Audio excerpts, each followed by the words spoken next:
Ah, there we go. Okay. All right, Fiberistas. Sorry about that. My streaming software was being weird and my keyboard wasn't working either. So there it is. Anyway, so welcome. Yay! Happy Wednesday. I'm so glad you guys could join me. I'm Stacy Budge Camison with UrbanGypZ, and today I want to talk about the difference between Saori and freeform art weaving. And I'm just to be clear, I'm not here to say that to talk smack about either practice, because actually they're kind of really almost the same thing.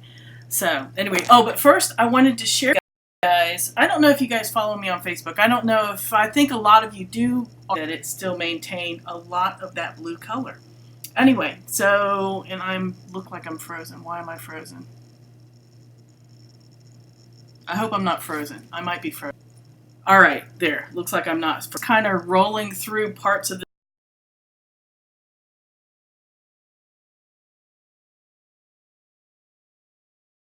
this area, and that might be why we're getting a little bit of it of stop and go. That and just my neck.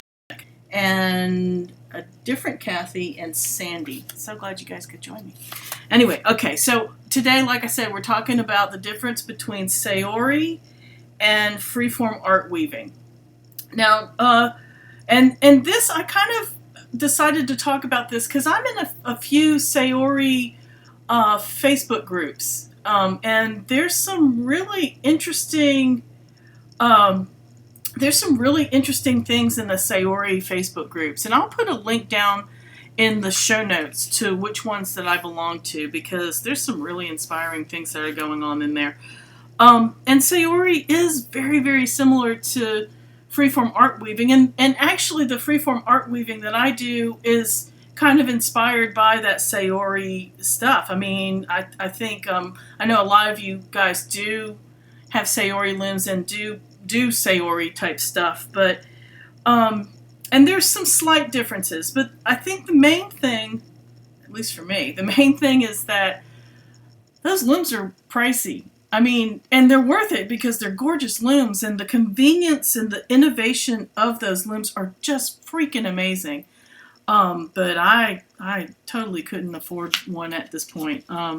So yeah, I'm saving my money for one at one point, but things like rise up to meet the occasion of the money that I've saved. So anyway, but outside of that, Saori is not just the loom. Saori is also, it's a program. It's a, when you become a Saori weaver, you've gone through this program, and it's you have a mentor that trains you in this Japanese tradition, and it's and from what I understand, it's kind of intensive. I mean, you learn a bunch of the techniques, you learn about the philosophy, and a lot of it is philosophy. It's this.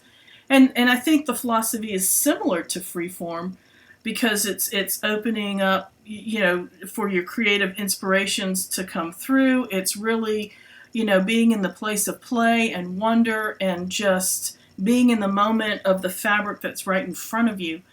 But there's also, I know that I've taken a Saori class from a teacher here, Dawn Hummer, and she's up in Chapel Hill, and she's just this wonderful Saori teacher, and I'll put a link to her business in the show notes. But she hosts teaching at the Weavers Guilds, and she's been at the Fiber Festivals teaching, and she teaches at a gallery that she's a part of, and she's also teaches in her home.